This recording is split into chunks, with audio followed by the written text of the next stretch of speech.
Hi there, this is Yip, live from the award-winning Bournemouth Beach, which never ceases to amaze new audiences with its 7 miles of golden sand. Attracting more than 6.8 million visitors yearly, Bournemouth is an oasis of diverse stories waiting to be unraveled. Surfers, experts and artists, and even locals will share their stories with us in the following moments. But first, let's go meet Fleur.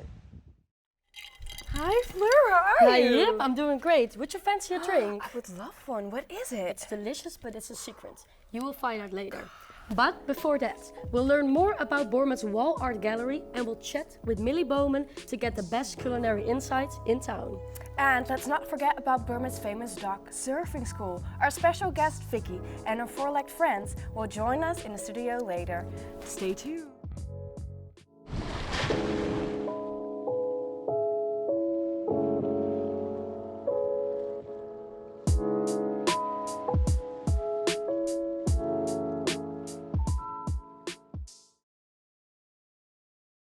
It's surely a magical place, but it couldn't all be perfect. As we all know, sometimes life's a beach. We'll kick off the show by uncovering the depths of Bournemouth's environmental conflicts. Listening to locals, authorities and experts, we'll discover how Bournemouth deals with our century's biggest enemy, pollution.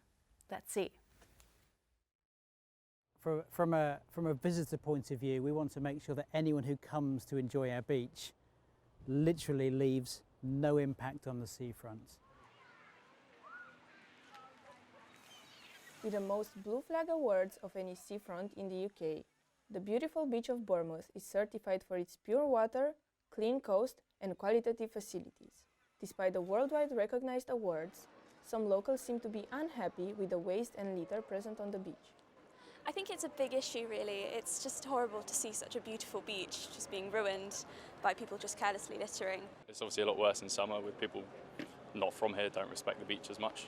It's a crisis that's becoming a lot more prominent. Do you feel that the local authorities, such as the council, are taking enough measures to prevent or reduce beach pollution? I would say so. Not enough, I'd say. I mean, I've seen some of the effort they're making. There are lots of bins, done things, the marketing campaigns, but I really don't think it's going to be enough. To see how local authorities approach the beach pollution, we sat down with Andrew Brown, the Operations Seafront Manager of the Bournemouth, Christchurch and Poole Council. And I manage all of this behind me. It's 15 miles of award-winning beach, and essentially from the cliff top to the water's edge, we manage everything within that public open space. We welcome about 7 million people a year to come and enjoy the beach. But with that many people, there's always going to be challenges in terms of litter, antisocial behaviour. It's always a few people who cause those problems.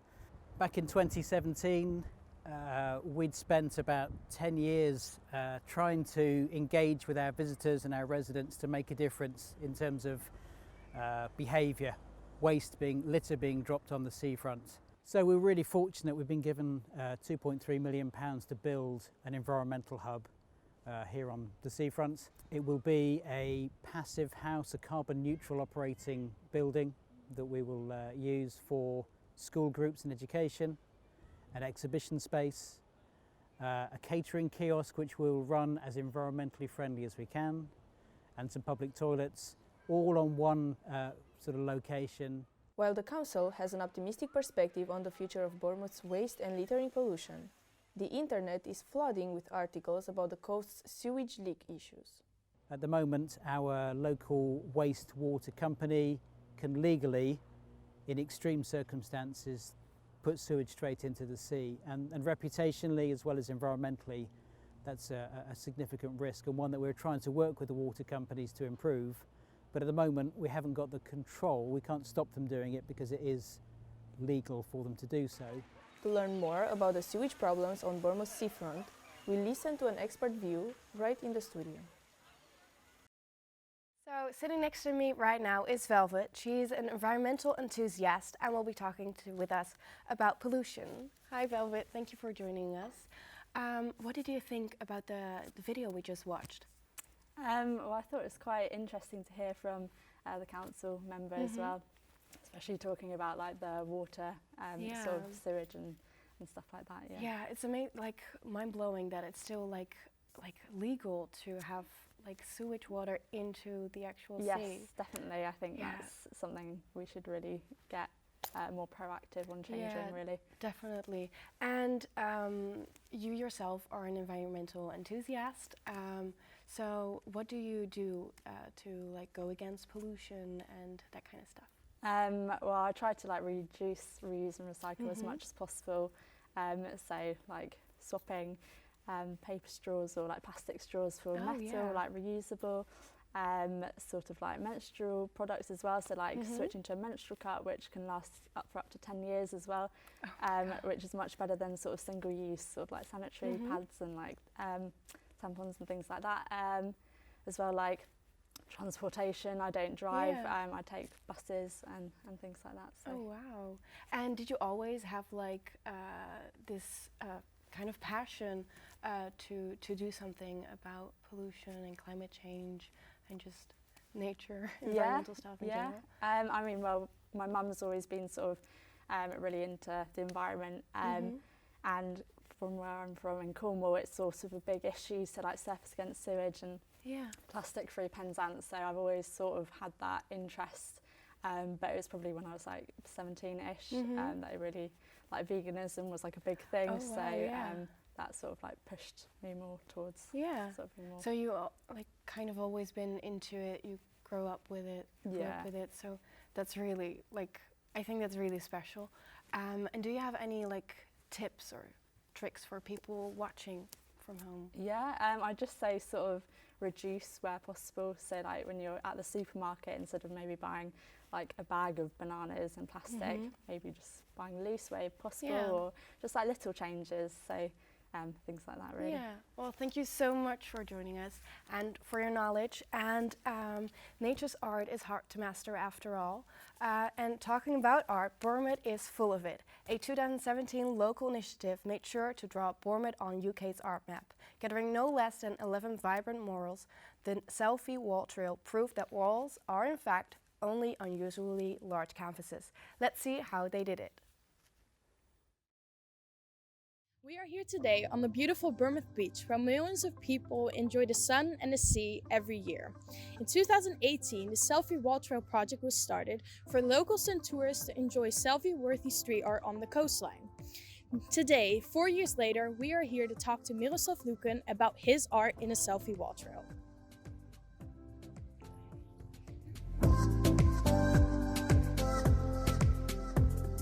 How did you get involved in the selfie wall trail? Involvement was purely just because I'm one of the local artists, so I was approached by the gallery at the time, and for me it was a great project as well, because it was at the time there weren't many projects I had outside as public as this one. There were loads of murals, but loads of them are indoors, you know, for the businesses or schools, universities, stuff like that. So this was great just to have something out, you know, for general public. Anyone can see it, tourists can see it. And again, another thing, we had quite a freedom of a design as well, which was great. Plus, it would put us on a map, you know, as a local artist, and make us work better with the council here as well.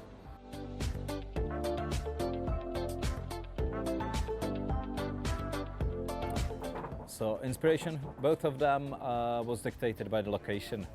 One of them, the rocket, that's on the side of the amusement arcade building. So again, there I could be quite playful. Also at the time, it was the anniversary of the moon landing as well, so kind of rocket really played well into that. And the other one is a bottom of sea approach called Fisherman's Walk. So again, I'm just changing the kind of role, reversal, you know, into that, and so there's a fish fishing rather than fishermen being out. What is the process of creating these art pieces? So I always start, as with any project, with a pencil sketch, which is really easy. I mean, firstly, you still practice the pencil skills, but also it's very easy as a process, just because at the early stages you often have to make changes, you know, and especially when you work with many different parties as well. Same with this one, we had to obviously had all the designs approved, and you have to try to scale it to the building, you know, things like that. And then later on you might color it either physically or digitally, and once all decided, then you actually on a building work with the actual building, and then you might change things a little bit, you know, working with the site. Do you have any advice? Keep on being creative, keep on being out as much as you can, keep your eyes open and celebrate life. On that note, it's time to go back to the studio. Now that we heard Miroslav's artistic journey on Bournemouth seafront, it is time to bring some art here in the studio. Let me present you our Life's a Beach cocktail. So, what do we need? For the cocktail, we need some crushed ice, some fruit juice, grenadine, blue vodka, a syrup, sugar, some lemon slices, and of course a glass and a straw. So first, we start with creating this sugar edge on the glass. I already did it because it has to stay for a few minutes. You dip the glass into the syrup, you twist it, and then you twist it immediately into the sugar, and then you will get this beautiful glass. Then, next step, the grenadine. This will be your first layer. Add enough, otherwise it will be a bit orange. It's gonna be sweet. Then, the second layer, add your crushed ice. Let's make it full. Then the fruit juice. And this will be your second layer. Then it is time to add some alcohol. We use blue vodka, and this will represent the sea because it's a Life's a Beach cocktail. And don't be scared to do too much. That's tasty. And as a final touch, we will grab the lemon, squeeze it a bit. We'll have some sour taste. Then, this is your Life's a Beach cocktail. Really a piece of art. But then, to make it really happen, we stir it. And I see you thinking, why are you ruining this cocktail? Because seas get unstable sometimes, just like life does. But remember, even if life's a bitch, the sun will always rise and a cocktail will always help. So let me represent you our Life's a Beach cocktail. Nice. I can imagine that you are thirsty after watching this. We'll give you a few minutes to grab a drink yourself. And after the break, we dive deeper into Bournemouth's culinary story and we embrace our sporty side by discovering the beach surfing culture. Surfing dogs are included, so stick around and see you after the break. Cheers!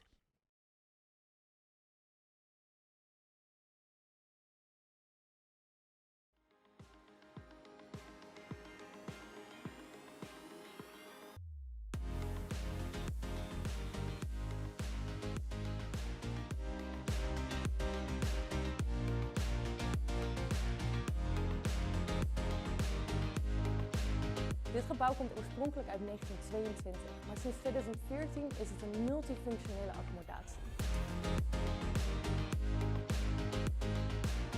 And welcome to another episode of SES TV.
Welcome back.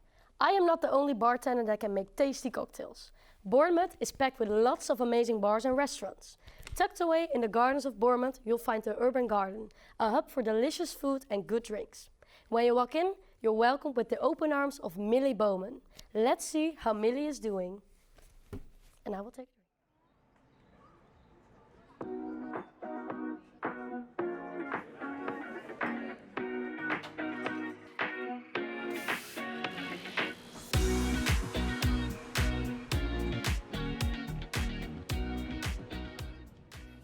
Hi. Hi, Millie. Thank you for letting us walk with you. No worries. So you work at Urban Garden, right? I do. So why did you choose to work at Urban Garden? So I went for dinner a few times with my friends and I really liked the vibe of the restaurant. It was really great.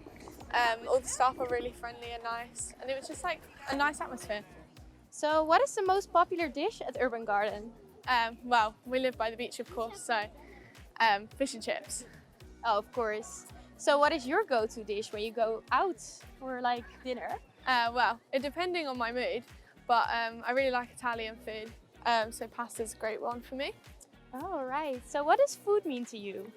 I'd say it's quite communal. It brings a lot of people together. And when I was a kid, like my mum would always make our food and we'd all sit at the dinner table together and eat.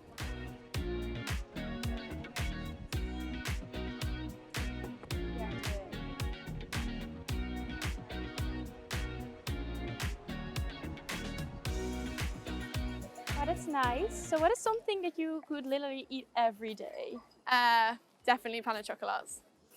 And what is your go-to place on Bournemouth Beach? Probably the East Cliff Zigzag. It's only like 5 minutes away from my flat. So we all just walk down the zigzags together and we lay at the beach or do stuff like that together. So you're often on the beach then? Yeah, practically every day. So how does the beach make you feel? Well, I go to the beach to feel sometimes. I bring my boat down or if we all sunbathe together. So is there a situation where you thought life is a bitch? All the time, especially at uni, it can be very stressful. But I try to keep positive and I feel like the beach does make me positive because I can go and walk and breathe. So where are we going right now? To the beach, of course. Oh, nice. We're gonna go for a barbecue. So is it allowed to barbecue on the beach there? It is. We have these like new barbecues at the beach that are free for everyone to use to encourage people to stop using disposable barbecues and leaving litter all over the beach. So one last question. What is your favorite drink? Definitely a copper bag.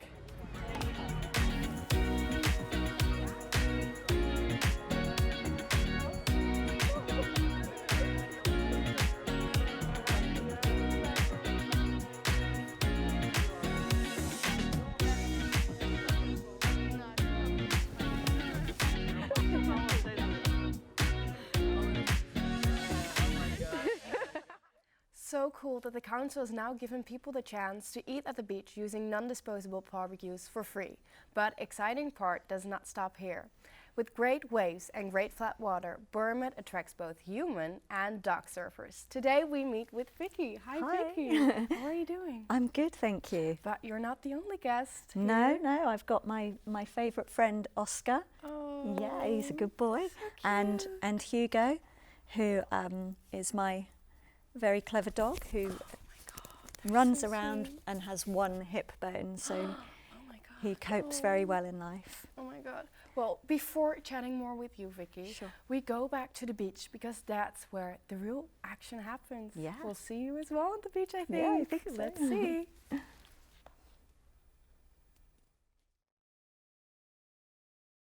Bournemouth Beach, known for its 7 miles of golden sand and glistening blue sea.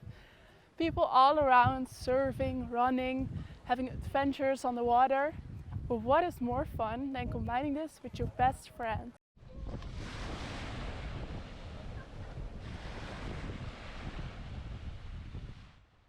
What is a greater bonding time than being on a surfboard together with your dog? Let's catch some waves on BUAS. I met Mark Reeves, owner of Sharka Surf, and with a great passion for everything that has to do with water. A couple years ago he found his love for surfing and since then cannot be found away from it. He has traveled the world looking for the best surfing spots and eventually decided to turn his passion into his job by setting up his own surf school.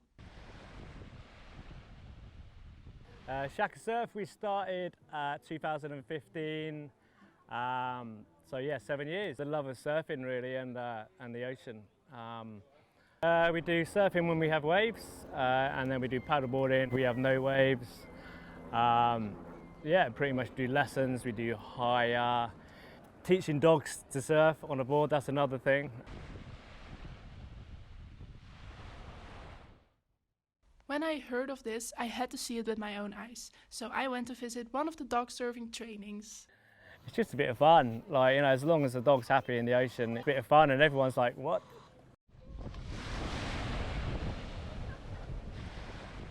Five years ago, Vicki Mansfield came knocking on Mark's door, asking whether he might be interested in collaborating with her company, BUAS on Board. This is how the dog surfing concept became a fact. Oh, Vicki, I think she just turned up, like at the gazebo and goes, hey, I'm a dog behaviourist, you know, I'm looking to train dogs to be stress-free on a board. And that's pretty much it really, started 4 years ago. Because we're a dog-friendly beach here at Branksome Dean Chine, lots of people ask if they can put their dogs on paddleboards when they hire a board. So tweaks an idea, hang on a minute, why don't we have some paddleboard races with the dogs on the front and maybe get them to surf as well. So it started 4 years ago and it's just grown and grown into a big festival now called Dog Masters. We've still got tickets, we're hoping for quite a lot of people this year, so now we've got a big night licence, so we've got a big stage, we've got Bob Marley tribute bands, we've got local musicians coming down for the evening for sunset sessions, and dog surfing from 10 till 4 with commentary from the local radio station, Hot Radio. It's a great day and a great fun event. Well, we had fun today. I'm going surfing now, so let's get back to the studio. That was certainly a first. Very cute to see all those dogs have an amazing time with their owners. And you, Vicki, are part of this fun experience, right? I am, yeah. That's so cool. So you, like Mark said, you turned up? Yeah, I turned up. It was always an idea because I'd sort of changed from working with children and gone into my passion, which was working with dogs. And I realised the similarities between children and dogs and how they learn. And actually they learn through reward and positivity. Yeah.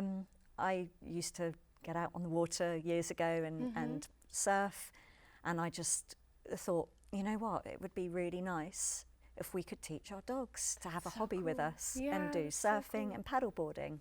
Love paddleboarding, I'm out quite regularly on my paddleboard myself, so it just seemed like the right way to go. Yeah.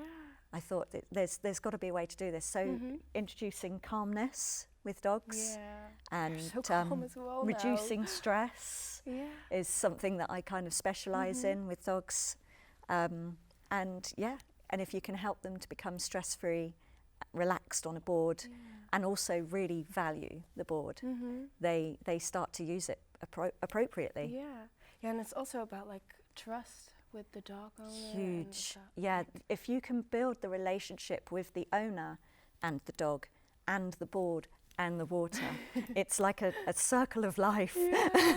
They start to really trust each other. A lot of the times the stress comes from the owner because they're more worried than the dog. But it's quite impressive how quickly the dogs take to it once that trust is built in. Well, I absolutely love your dogs. They're Thank really you. calm at the moment, and thank you so much for being here today. You're welcome. And It's I been a think, pleasure. Let's grab a drink from the bar, right? Yeah, I think Let's do so. that. That'd be lovely. Thank you. He's even asleep. Oh, now he wakes up. You come and go. Here. Nice drink. Dogs are not allowed to drink alcohol. No. So cute. Now, thanks everyone for watching.